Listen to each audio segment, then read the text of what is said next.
yenu. Tia kide nkochi na aga n'iru. Biko ka anyị gbakọ kịta wee kene n'eze ana. Eze ana ga-adị. Eze ana Ugochi tubelu. Eze ana Ugochi tubelu. Nwoke ọma na oraifite ị ga-adị.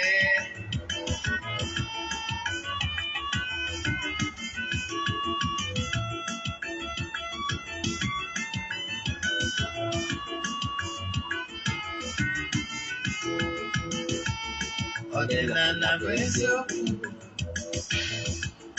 ọdịnala bụ ụzọ ndụ. Ịma na o nwere olu na-eti mkpu na-asị ụmụ Igbo chigharịa, ụmụ Igbo chigharịa. Kwa mbọsị ọ na-eti, n'ụtụtụ na abalị ọ nọ na nkuzi. Eze ana Ugochi tubelu, onye ọma na oraifite, onye mgbasa ozi ọma ọdịnala gaba n'iru. Eze ana Ugochi tubelu, onye ọma na-eji eme ọnụ. Ọdịnala bụ ụzọ ndụ gaba n'iru.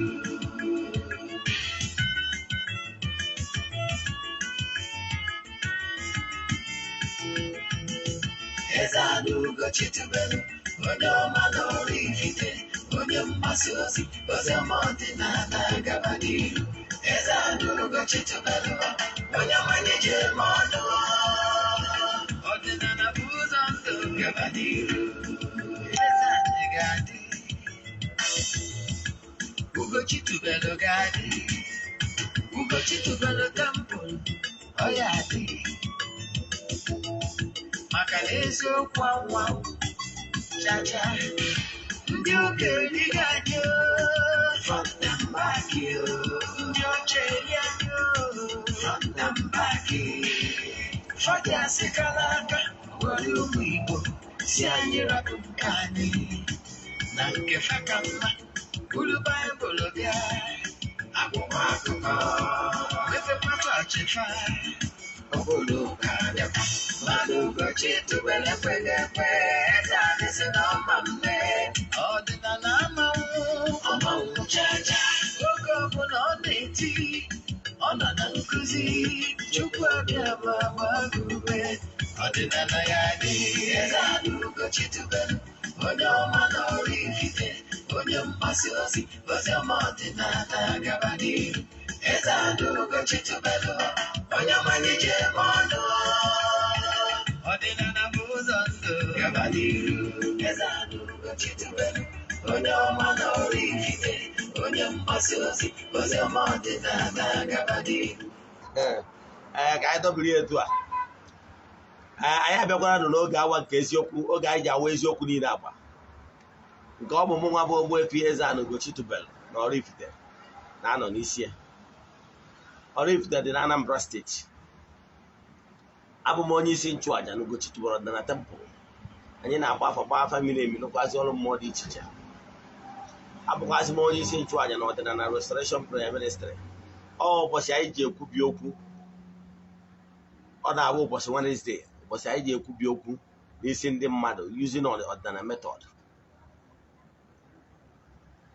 Na isi ndị our fans and the friends of the temple and our followers all over the world.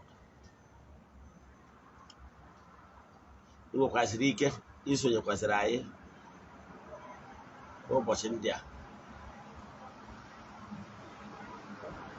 Abụkwazị m onye mgbasa ozi ọdịnala Igbo. You can call me an ọdịnala evangelist. My mission is to help people live better life. N'ụbọchị tata bụ Nkwọ, asị m na Nkwọ ya kwụtara anyị ihe ọma ma kwọpụrụ anyị ihe ọjọọ. Asị m na akịkaka ya amaghị na jijiji ya amaghị. Asị m na ọkwụ niile echi anyị n'ukwu ya echi ya. Asị m na onye si na anyị ga-adị mma na onye a ga-adị mma, mana onye si na ya ama adị mma na onye ama data mma tụrụ ụwa gwụ ise. Asị na anyị ga-ejere obodo na-ara obodo. Asị na ifeọma ga-emere anyị, na ifeọma dị n'elu ya dara anyị na ọdịnala ya apụoro anyị ome. Ụwa were anya ha wee fụ, maka na adịghị ka ibe na ọ na-agụ akwa, ọ na-agbawa obi. N'ụbọchị tata, isiokwu anyị ji bịa n'ụbọchị taa n'oge awa nke eziokwu bụ the importance of aja Importance of sacrifice. Ige ntị, ị ga-amụta ihe ga-echenji ya life for good na nkụzi nke ụbọchị taa. N'ụbọchị taa anyị ji Airtel and MTN. I get our fans, only our fans only. Don't copy the name, the number, and send to anybody else. I brought my fan online. Yes. Video and name now. I will watch here later today. I can watch here on YouTube later. So about that network now for today, I brought your network. Just jump and pass. Forget about it. But sure, someone they can get in where you can network in the use. So I will MTN 500 and the Airtel 500. Then no. HF na Nigeria na achụ kwa ọnwa nke ọnwa November na-aga n'iru. Na November 19 ka anyị ga-emechie. Maka ndị ọfụ aja anyị na-achụ ọfụ anyị na-agụrụ ndị mmadụ. Mụnwa Ogbuefi EZE-ANA temple dị gụọrụ ndị mmadụ ọfọ dị iche iche. Ma ndị nọ n'ọrụ ma ndị nọ n'Igbo. Anyị kwuru na ọrụ anyị na-alụ na aja anyị na-achụ na temple na distance abụrụ ịbarị ya. Anyị chụcha aja dị iche iche ụbọchị anyị bidoro ya, anyị na-agọzi ọfọ na-achụ aja usoro ọkụ wee ruo ụbọchị a ga-emechi ya bụ 19th of November. Achụkwa aja dị iche iche gbuo ebu wee mesara aka. Ị nwekwara ike ịbịakwa sonyere anyị ụbọchị mmechie. Ka bụ ihe ị kwesịrị ịma. Mana ọ bụrụ na for any reason n'ime isiri nke ọnwa November chi isonye na nke ọnwa December, ọ ga-ebidokwa na December 6. So ọ bụrụ na ị chọrọ isonye, ị ga-ebuku before then. In fact, o nwere ndị buku throughout the year. Arụ ọzọkwa ihe ebuku kwa nke next year. So ị nwere ike ibuku in advance. Maka ndị na-esonye bụ anyị ha amarugo the account number and my number. Mana maka gị nwagbo onye ọfụ taa bụ izi na-anụ olu m. Eche sendịrị message 0805 78 37 672. I repeat 0805 78 37 672. Ya bụ na isiokwu anyị ji bịara ụbọchị taata bụ importance of ichuaja. Mana I will digress a little ka i wee nwee ike ghọta where I'm coming from. Ndị ma nkụzi mana mala nke iji ihe ọmụmaatụ. Ihe m ji eji ihe ọmụmaatụ bụ na ọ bụrụ na ichefuo ihe m kwuru icheta ihe m mara na-atụ. Yes. Ka anyị bidogolu na kere ihe eji wee kee mmadụ. Why man was created. Then anyị bido na ya, anyị gbadata na ihe atụrụ anya n'aka mmadụ ka mmadụ mee. Then wee marụzie uru ọbara bụ ịchụ aja. Na etu esi achụ aja. Nke mbụ, ekwuru m ihe anyị ji abụ mgbe ụfọdụ atara ya ka anyị sụtụ English abụọ English karịrị asụsụ ndị Igbo. Asụsụ anyị mara mma rie nne. Mana maka ihi na enwego fans many places in Africa. Enwere fans ndị bụ ndị Cameroon, enwere m ndị na Ghana, enwechara even na Nigeria, enwere m ndị Edo ma ndị Cross Rivers. So some of them will always complain na ọ bụrụ na ka a na-eme isi English ka nwee ike na-esonyetu. So gị nwe onye Igbo and mgbe nọ start enwere ụfọdụ ndị bụ ndị Igbo na-agwa m na ha adịghị anụsi Igbo ọfụma. Yes. So for that reason anyị na-atara anyị na anyị nwere ike ịbalance to ya a little. Mgbe ụfọdụ some topic anyị kwuo in English ka o wee bakwara ụmụnne anyị, because ihe a na-ekwu okwu maka nwere onwe should be for any African descendant, any African person involved in this evangelization for we Africans, the chosen people of God, to come back to our root.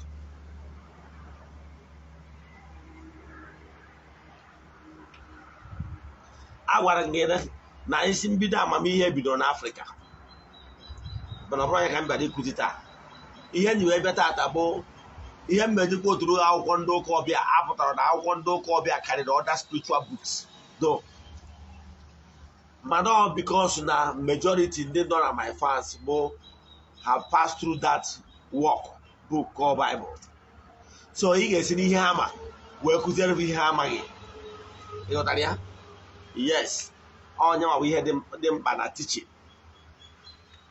So onye ka m ji ekwu otu ya. Ịghọtara ya? Maka ndị bụ ndị called na people feel na ọbara uru ka ekwu otu Bible. I nwere ike ikwu otu akwụkwọ ọbụla. Yes, ewepụ na ụfọdụ ndị mmadụ adịbọ mature to some certain level. I can quote so many spiritual books. Yes. So ka ị nagide etu anwa. Jee na Genesis 1:27. It will interest you to know na I was once a Bible scholar. Yes. So ihe m na-ekwu ihe dị sure. Yes.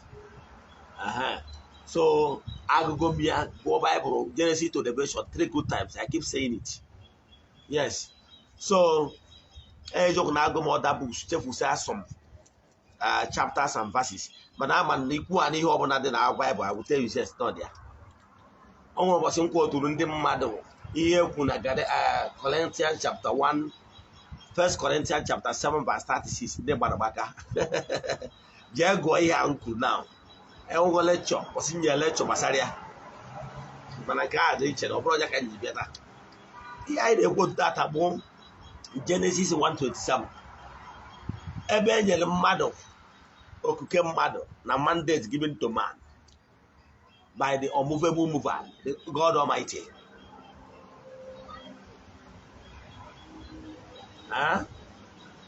O wee sị mmadụ na-enyego mmadụ ikikere ka mmadụ dominate the earth, rule the earth, dominate, multiply, and take charge.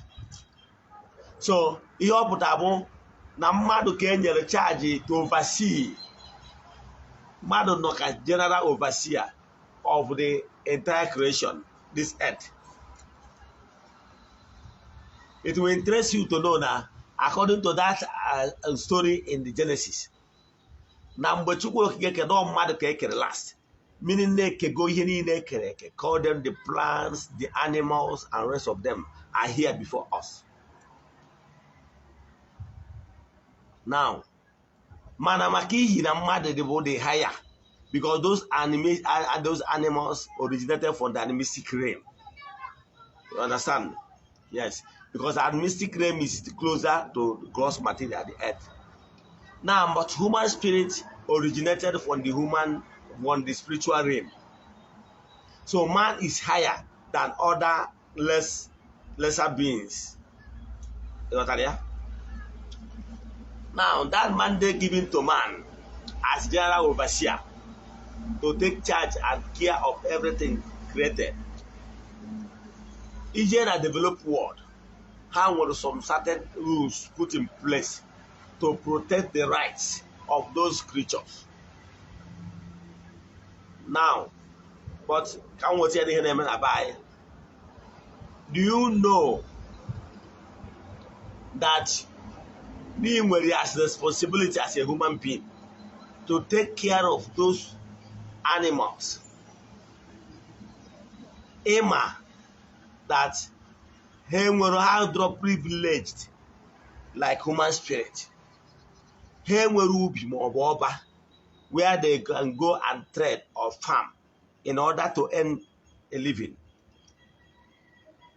So the creator of the whole universe expected us, yes, to take care of those animals and those creatures, not to abuse them. Our forefathers understand this very well, that no one some certain things into nukum banebe madono to show love. Because he will be in Jesus do cover and a one do cover say the wukacha any name love. If you don't love the animistics, you will not be able to show them love and care.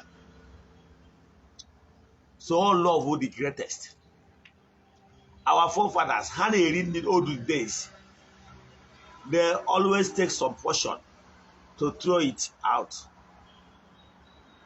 to those and mystics. Yes, because they knew too well that those mystics needs to feed. And in Kebezioko Mauna, once you take care of their feeding, the natural forces will take good care of their own feeding. But the problem of man, I keep saying it, is man to the buga himself, thinking that he's so precious to God, thinking that the mother too precious to God than other creatures. I wonder na Ogbuefi generation will say na sin is a reproach, righteousness exalt a nation. O nwere ebe ọzọ ọ na-ekwu na Ogbuefi si na mba ọbụla mmejọ ọrụ Chukwu Okike can be turned into hell. Mba ọbụla mmejọ Chineke na ga-enye ha ntaramahụhụ. Ọnọdụ ka ije go na Leviticus from chapter 14 gbadata to 20. Ị ga-afụ ebe Chukwu Okike na-ekwu na mba ọbụla mere ihe dị mma ya ga-agọzi ya na ha, mana mba ọbụla nupụrụ ya isi na ya ga-enye ha ntaramahụhụ. So Chukwu Okike don't care if you decide to worship God. It's for your own well-being, it's for your own good. Onye eme ka ọ ghara ịbụzi chi ka ọ bụ. Onye eme ka ọ ghara ịbụzi chi. So if you decide to waste your life, it's your own problem. So ihe ọ pụtara bụ na you will try your best if na the waste of this opportunity given to you as man. So what is expected of us is to show love. And when you hear about joyful activities, those things email selflessly. Those works you did selflessly to better others. You understand? To better others. You don't even care for payment. He did it selflessly. That is act of love. Now, when you hear about corporal work of mercy, yes, no cannot use that word. Corporal work of mercy, those selfless things you did for benefit of others without thinking so much about yourself. That is corporal work of mercy. So, whenever you showed love to other creatures you knew too well, that they don't farm, they don't trade, and you show them that, look, is showing kind of love. I remember when my grandmother was alive. To show you that these animals we are underrated, they are very sensible, they are intelligent. Yes, they are not human, but how were the instinct now guide her? See what my grandmother used to do then. O nwere ọkụkọ ọ pụtara na n'ụtụtụ ụmụ ọkụkọ a ga-eje na domot ya dọọ ya ịghọtago na obido trendi ya na-agagharị na dọọ ya ihe a na-eche ka o teta ụla maka na ama na o teta anụ ụla. O nwere any of them get step and itch without iche ka ọ pụta o teta anụ ụla ọ chọọ nri ọkụkọ wụsara ha richara na nri ahụ ọ wụsara ha, then they will start, you will see them start going out. So every morning they will come. Makanama, no one here grandma genyaha. Do you think the heart not happy? Oh, because of that, you are not privileged to see these animals discussed. A man had a bankata, uche gave us some mad on the okay, man. Oh, he nature. Man, a man no animals, sometimes you see them gather one place.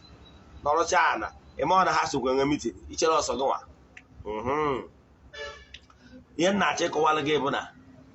Now those animals, if you show them love, they know. If you are so hostile to them, they know. And believe in me, once you show them love, they will show you love.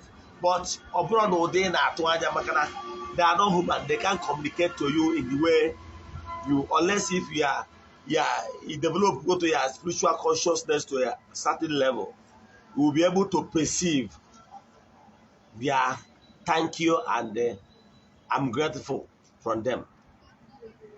So those animals, whenever I do sacrifice to those animals, whenever I remember them, they have a way of saying, thank you, Eze-ANA Ugochi, kilo tabia chukura ya jano bochita.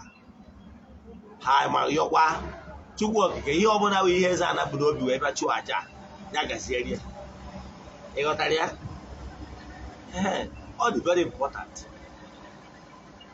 Sometimes in this world, you need the intercession of some certain people around you, even spirits around you, even animals around you, every creature around you to intercede and speak for you. So my question to you is that, when was the last time you remember those creatures? When was the last time you remembered them? You think they don't know? Don't you know that they can intercede for you? There was a woman called Dorcas in the Bible. As you know about God, Peter. When Dorcas died, when Dorcas died, we were told that a lot of people started intervening, pleading on behalf of Dorcas, telling Peter that Dorcas was good, Dorcas did this, Dorcas did that. We were told that because of that testimonies,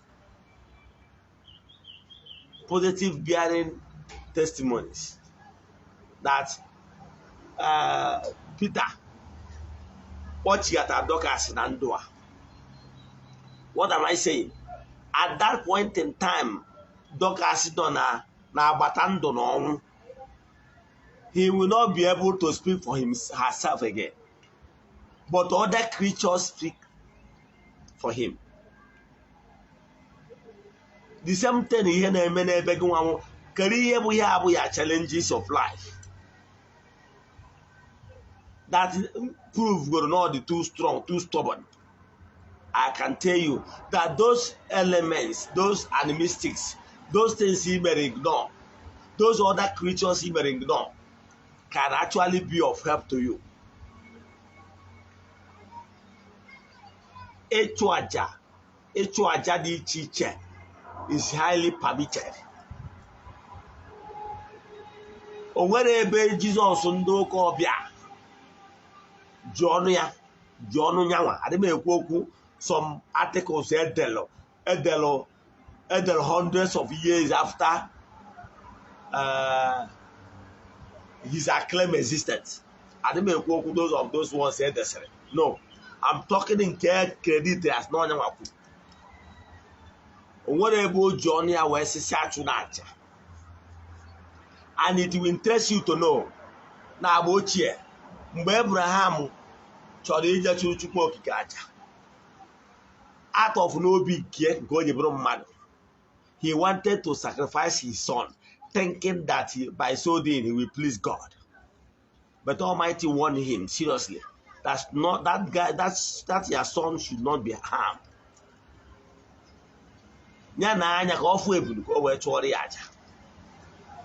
So Almighty recognized this sacrifice. Even in Dokarom, they don't joke. They will tell you ni ha na eme wa ajamas. Ha ga so na aja ka na achu. Mana ọ ga achu n'usoro mass. And ma check out the importance of aja. All the very important. Whenever you remember other creatures, example, onwere mgbe ọ na-awapụta ede chụpụ aja n'ilo, o wee kpọọ ya aja ndị ọgbọ n'uke ma ọ chụpụrụ ndị ọgba nje. It's an act of showing love, because that aja achụpụrụ ndị ọgba nje, maybe ndị ọgba nje enu ana, enwere ike na adị n'ime, enwere ike fanta adị ya, ihe ụtọ adị ya. ego adị ya, ego ga-adịrịrị ya, ihe ndị ọzọ ọnụ na-eri adị ya. Enwere ike those people ahụ ị na-ehope na ha bụ mad people, yes, to you they are mad, right? Mana ị ga-eji mmadụ mmụọ so ha bụ gị nwa na onwe gị dị healthy, gaa na bus stop dị closest to your house, sleep there overnight ka oyi baa gị ahụ ka ịrọ ifu nweta onwe gị n'ụlọ ọgwụ, ma ọ bụ gaa rie those unkept somethings ha na-eri ka ị nweta onwe gị n'ụlọ ọgwụ, mana ha ga-eri ya nothing will happen. Ọ gbara ọgharị, yes, o gosiri na mmụọ na aka mmụọ dị ya. So ejugo onwe gị how many people n'ime ụnụ jugoro cow these people fed ka ha si eri nri, nke bụ eziokwu na ha na-aga na-eburu ihe n'ihe aja dị iche iche edebere na-eri, ha fụ ha n'ihe aja ahụ ha chịa they smile. Ọ madụgo na bred dị ya, ọkpọ bred ya were ihe ụtọ dị ebe ahụ wee budaa ya, o nwee ego dị na ya, o were ejegoro ihe dị ya mma, o nwere joy ọ na-efeel that time. Yes, ọ ya sacrifice ka ọ bụ, ịghọtara ya. Then e nwere other particles, those biscuits and other sweet things, cheese ball and rest of all those things. Other ants, lizard, berry, where you can my rice, where you can my other things. I bet you some birds now, I bet you ever pick those rice, beans, and rest of them. Those things are, and when they see those things packaged in one plate, they knew too well that this is sacrifice. Have an opera particle that own way. And whenever they are eating, the hand say, Yaga zero churaja. They don't want to hear. So they are joining in the prayers. That's why Odrana remain the best. We are solving the problem by Yendeba. You got idea? By the chuchaja, like now today, my brother and Messiah program, I'm going straight to the river. Yes. Ejewe ebe ahụ na mmiri down, o nwere ihe ndị dị iche iche egogoro bafuju, ihe ọnụ na-eri dị iche iche a ga-enye nye ndị mmiri, because those fishes once ha fụrụ na mmadụ na-abịa dị a mbịa n'ebe ahụ kwuo okwu tụma nzu, if those fishes they will start coming up, you are seeing them with their eyes. I remember the first time I went to this my waterfront now I'm using. That time onwere ihe na-eme dia ọmụ abịara wee lụọ ma step ihe niile lụrụ dia. Then mana the first time I jere ebe ahụ ebe niile dị very dry, onwere ihe dịka fish, onwere ihe dịka activities there. Mana mgbe m bịa lụcha step ebe a bido bịawa ebe a ịchụ aja, fishes bido bịawa dia. Mgbada ha n'ebe a na so nzu nkịtị kwukwu a n'okwu bido tụba nzu efu ka azụ na-apụtasị. Onwe dị ka nsi atụnyesi ma biskit ma ihe niile ma popcorn efu ka azụ na-achọ mpụ na-eri those things. So now for the fact na EZE-ANA agbara agwa mmadụ EZE-ANA abịago na taa na mbi ihe ọnụ na-eri ịbịa chụ aja. Understand? Anyị ma na-arụ ọrụ mmụọ dịka ihe egwuregwu. Mgbe ahụ ha nwa na onwe ha nwere ubi ma ọ bụ ọba, ma Chukwu nna nke igwe expected we human beings to remember those creatures. Now ndị ebe a gada agbara ha Christmas with ihe ọnụ na-eri, ha richee ha ga-adị very happy. Ha ga-asị Chukwu okike mmụọ niile na-eri oge na nkwọ, ihe ọ bụla EZE-ANA ji bịa yọọ na mmiri taa, o ji maka ịgbarata mmiri a si ma erie ya. Ị na-achọ etu ihe batara o ji agaziri EZE-ANA, ọ ya agazi because I know how things work. Mmesịa nke anwa agbagota m n'elu ana, achụchụ aja niile a achụta mgbe agbagota m n'elu ana, enwekwara another plate of eatable things a ga-adọwakwarụ n'elu ana. Ego dịkwazi ya. Ndị anwa ụmụ anụmanụ ndị ọzọ niile that live within the water banks will still come there and feast. Sometimes ndị ụfọdụ ahụ kpọrọ ndị ọgbanje abịakọ ebe ahụ abịa ṅụọ ihe ụtọ dị na ya, Fanta and so on. There is creating happiness. Ọ bụrụ na ịma enwere ike mbatakwa n'ụlọ nwee ndị a ga-alụrụ ọrụ chukwa chi ha ma chukwa mmụọ dị iche iche. Those lizards, those birds and those ants na-abịa na-eri those things a na-agbara ha Christmas, and ha na-eri ha na-enwe aṅụrị because they knew that this thing is properly arranged or practical. So mana gị nwa n'onwe due to they don't understand how things work, n'uche nke gị iche na ha mara nọ They knew how man go particle, how man can arrange of ma. So when those animistics and other creatures join hands interceding for your case, my dear, ebere ga-arazi aza. Onye nọ na-akwụ nwere ike na-achịgere ihe ime, nwere ihe ime, kama na you understand how to make joy, to be cause of joy to other creatures and people around you. Let me tell you, instead of me not to do sacrifice to those other creatures, those animals, right? Instead of me not to do sacrifice to them, it's better for me not to do to humans. You know why? Humans beings are not pure. Yes. It nwere ike imerụ mmadụ 10 20 ọgụ. O nwere ike ọ bụrụ few people ga-abịa may appreciate with their heart. Some other ones nwere ike think nwoke nke ụfọdụ ọ ga-adịkwu ha ka isi Chineke gọzie gị n'ihe a imere m ka ọ hapụ ha na eburu nnukwu mmadụ. So heart of man o nwere ka ọ dị. Kpatara ibi ọ bụrụ ka o bidoro, yes, na akwụkwọ ndị ụka ọbịa ị ga-ana ebe Jizọs ndị ụka ọbịa a sị na ọ gwọrọ mmadụ 10 mana ọ mmadụ na-abịa kedu o wee na-asị ọ bụrụ mmadụ 10 ka e gwọrọ ka ebe mmadụ ndị ọzọ nọ nke naanị ndị ọzọ nọ mana ofu onye chigata. So ọ bụrụ taa ka o bidoro. But you know why animals remain the best? Once you do sacrifice, their heart is very pure. Ha na-edebe ilo na asị, ha dey plan evil. Their heart bụ they follow their instincts. So ihe o ji dị mma bụ ije chụchara ụmụ anụmanụ ka mmeje chụta achụchara ụmụ anụmanụ agbagọtaje na tempụl bịa gbuo ebu ka abụ nke mmadụ ga-erizi. Then ọ bụrụ na achụrụ aja ahụ achụ na mmiri na nke achụ n'elu ana, ndị elu ana ụmụ anụmanụ riri edi 100 ahụcha thank you ha niile ga nke ịba dị ịchụ ọrụ ndị elu ana. Ọ bụrụ mmadụ 50 ririe, ọ bụgoro na mmadụ na-abụ sịrị thank you n'obi ọcha. It does not matter maka na majority ndị animal akarịgo vote. So aja ịchụrụ ụmụ anụmanụ aja, those other creatures, those birds of the air, remember ha nwere ubi ma ọ ọba. Mana ana m achọ ịgwa na Chukwu okike na-elote onye ọbụla lụtara ha nụ. Ka nke ọrụ ofu akụkọ mmadụ ofu atụ ka m wee mechie. Kedu ka ị ga-esi wee feel? Ajụgo nga ajụ, when was the last time you do sacrifice to other creatures ndị ka mma? Adị m ekwu nke imeelụ mmadụ maka nke imeelụ mmadụ nwere ike ịwụ ọ ga-abụ ọ dịkwara ka o lota gị. Adị m ekwu nke mmadụ maka nke mmụọ obi mmadụ jụrụ na aghụghọ. O nwere ike ndị mmadụ ị na-emela abụrụ ndị ga-elota gị, ọ bụrụ ihe ibu n'obi. Adị m ekwu nke imere animals mana they will not remember you. As in they ha ma abịa mekwara gị maka na ha bụrụ human.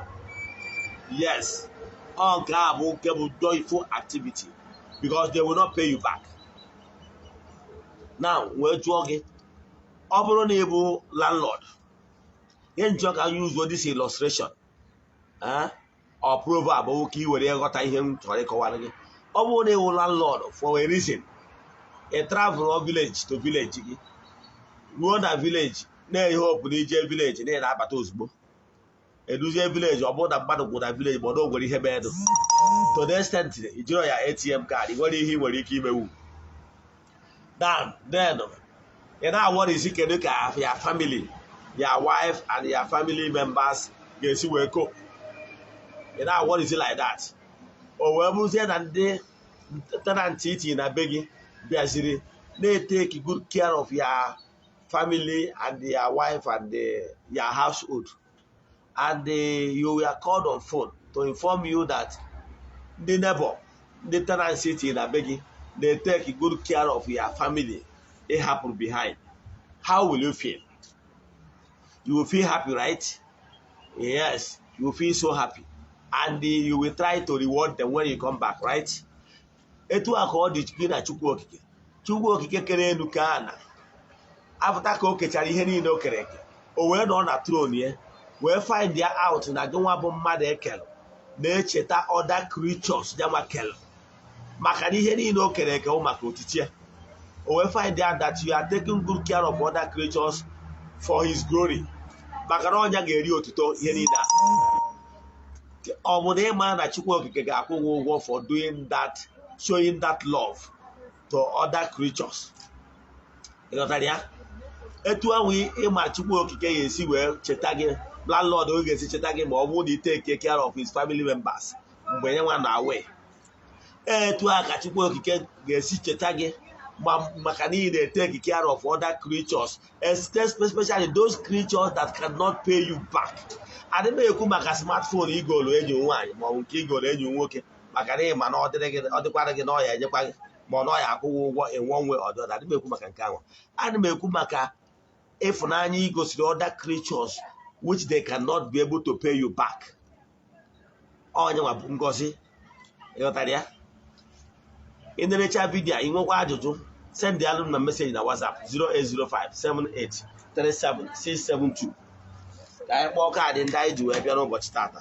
Kaadị nke mbụ mma akpọ bụ Airtel 500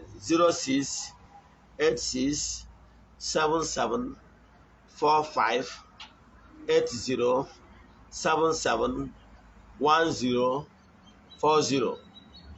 Again 0686774580771040. Let me call this one for the last time. 0686774580771040. Let me call MTN 6187997783. Let me call again 6187997783. Let me call it for the last time. 6187997783.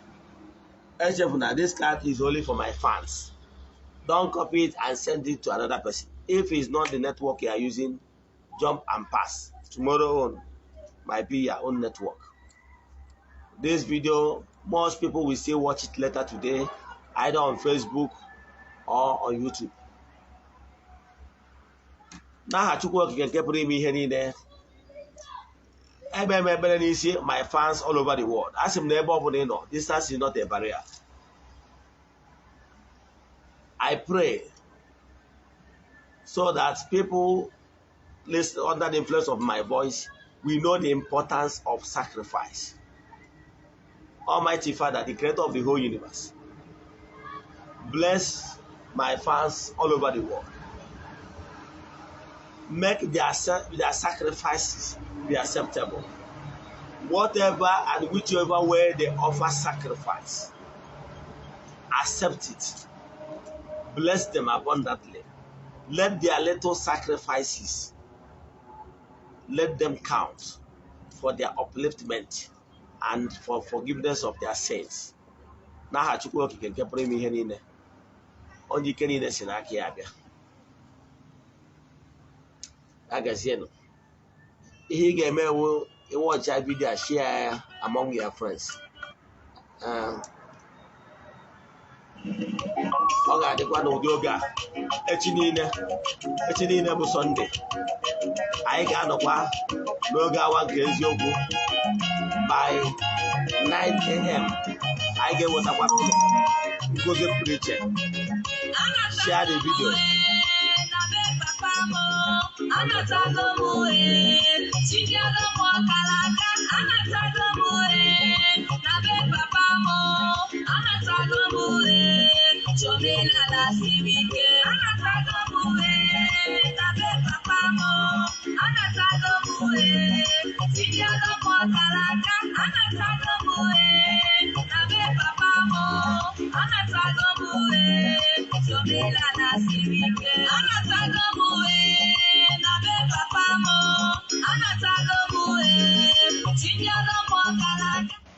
Ka anyị dobere etu a ka ọ dịkwa na echi niile bụ Sọnde by 9 AM. Ya gazie ọfọ.